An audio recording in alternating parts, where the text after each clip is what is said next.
राजनीति विज्ञान के विद्यार्थियों, बीए पार्ट फर्स्ट के छात्र छात्राओं, आपके पाठ्यक्रम में लोकतंत्र और अधिनायक तंत्र के बारे में जो टॉपिक है उसमें हमने बताया कि लोकतंत्र जनता के द्वारा जनता के लिए जो शासन है उसके विपरीत अधिनायक तंत्र के अंतर्गत किसी एक व्यक्ति का ही शासन दिखाई देता है और इस एक व्यक्ति के शासन की जो लक्षण हैं उन लक्षणों में निरंकुश व्यवस्था, तानाशाही व्यवस्था, निरंकुश सत्ता और भी अनेक लक्षण हमने पिछली वीडियो में चर्चा करके बताए थे।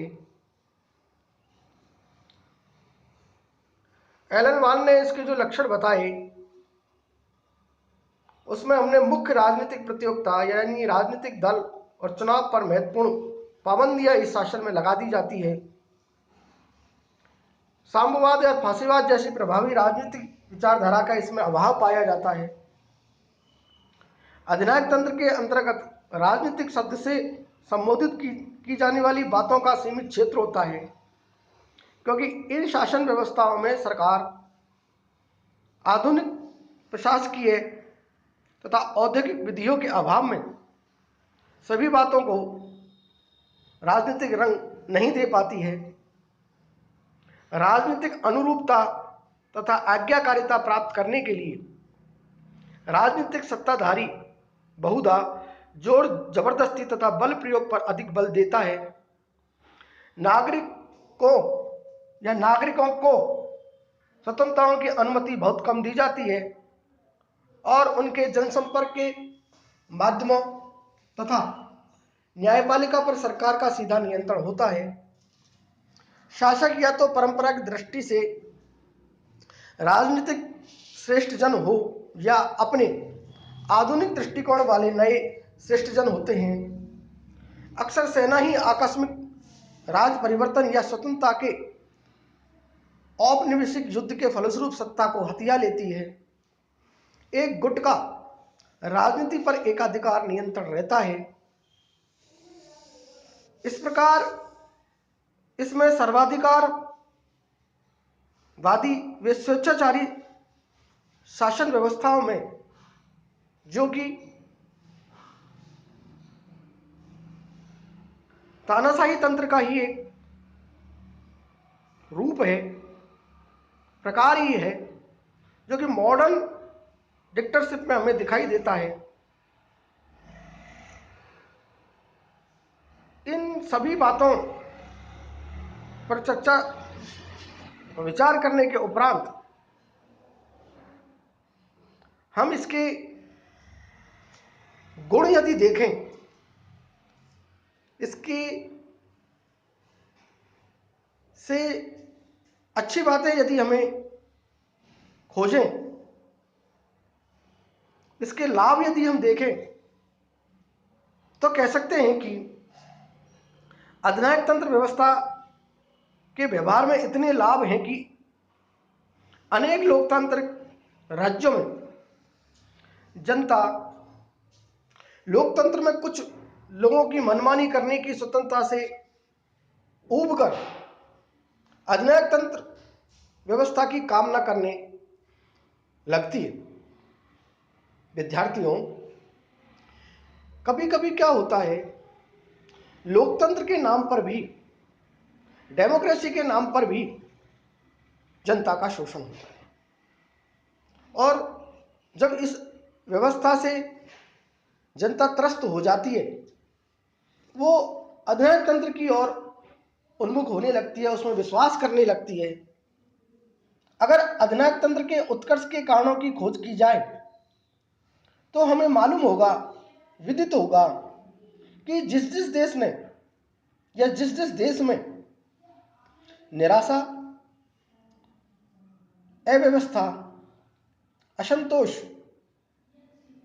तथा अभाव था, वहीं डिक्टेटरशिप का उदय हुआ है। डिक्टेटरशिप क्यों पैदा हुई, क्या कारण रहे? क्योंकि पूर्व सिस्टम खराब था, पहली वाली व्यवस्था अच्छी नहीं थी, लोगों में निराशा व्याप्त हो गई, जनता में निराशा व्याप्त हो गई, असंतोष व्याप्त हो गया, फलस्वरूप डिक्टेटरशिप का उदय हो जाता है।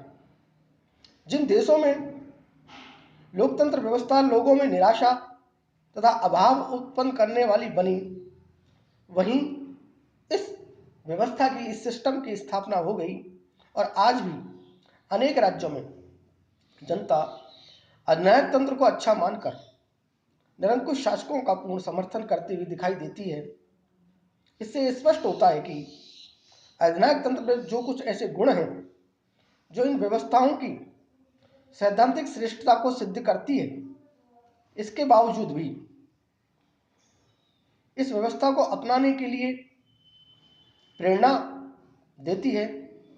और हम कह सकते हैं कि इस शासन व्यवस्था के जो गुण हैं उनमें पहला, अधिनायक तंत्र में शासन की कुशलता होती है और सारी शासन शक्ति एक व्यक्ति में निहित होने के कारण निर्णय की जो क्षमता है उसमें शीघ्रता आती है।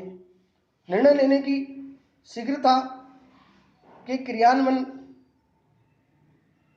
में सुव्यवस्था स्थापित हो जाती है और अधिनायक तंत्री व्यवस्था से या अधिनायक तंत्र वाली शासन व्यवस्था के शासक से सभी भयभीत रहते हैं, कानून व्यवस्था कायम रहती है, इससे कार्य करने में देरी नहीं होती, शिथिलता नहीं आ पाती और निरंकुश शासक के प्रति संपूर्ण प्रशासन न केवल उत्तरदायी रहता है अपितु हर समय वो सतर्क रहता है, सचेत रहता है, सक्रिय रहता है और इससे शासन की कार्य व्यवस्था में विकास होता है, शासन की कार्य व्यवस्था में दक्षता आ जाती है।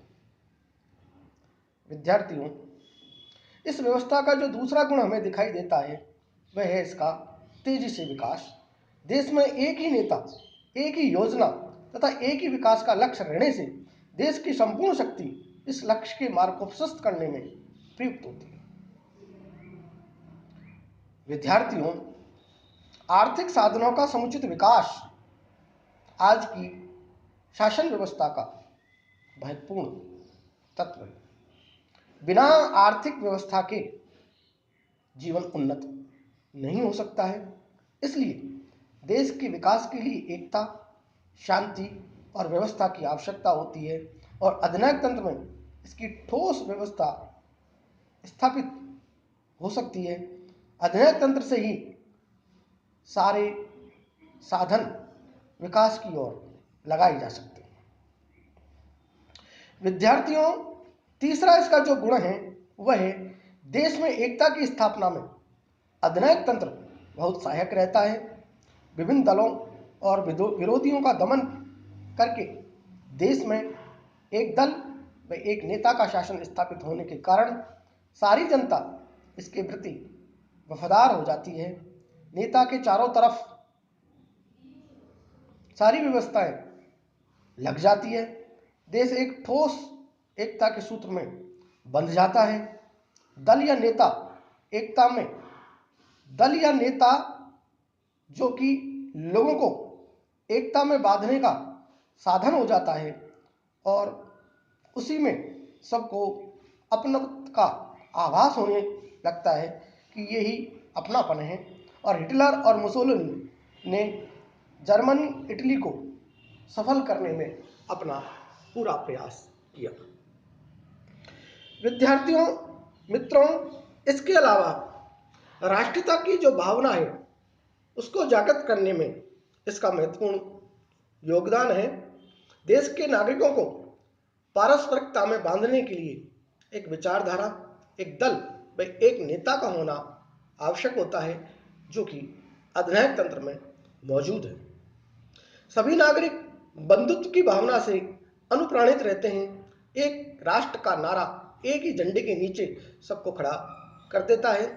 देश व्यक्ति का इतना प्राबल्य होता है कि नागरिक अपने देश तथा नेता के लिए बलिदान तक करने के लिए तैयार हो जाते हैं। विद्यार्थियों, यह संकट काल में भी तानाशाही व्यवस्था सर्वोत्तम रूप में दिखाई देती है।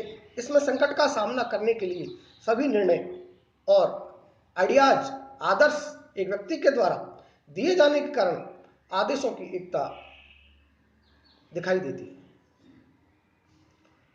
कहने का तात्पर्य यह है कि यह युद्ध काल और संकट काल में बहुत अच्छी व्यवस्था के रूप में उभर कर सामने आती है।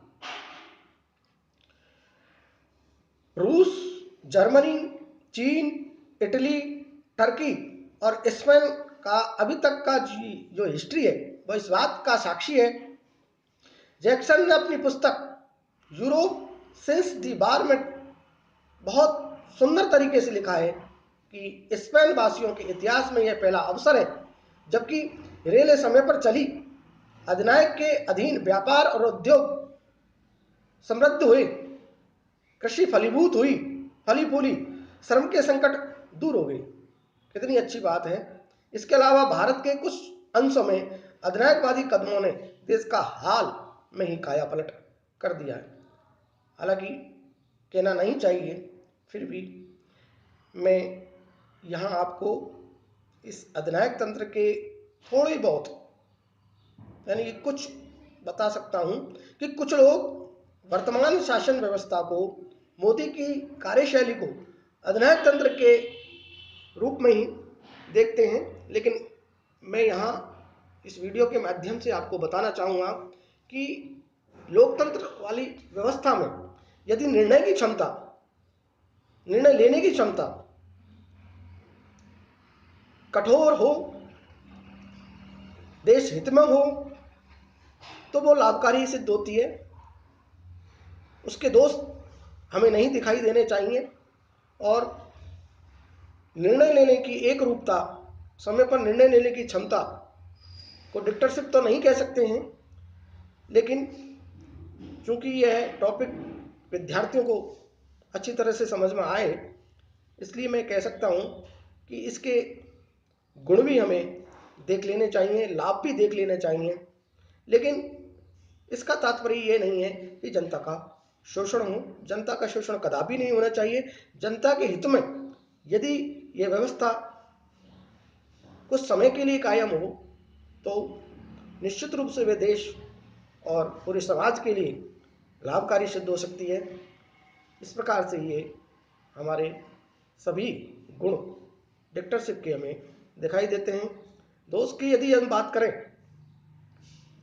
हानियों की यदि हम बात करें, तो इसके दोष हमें कई रूपों में दिखाई देते हैं, जिसकी हम चर्चा अगली वीडियो में करेंगे। तब तक के लिए धन्यवाद।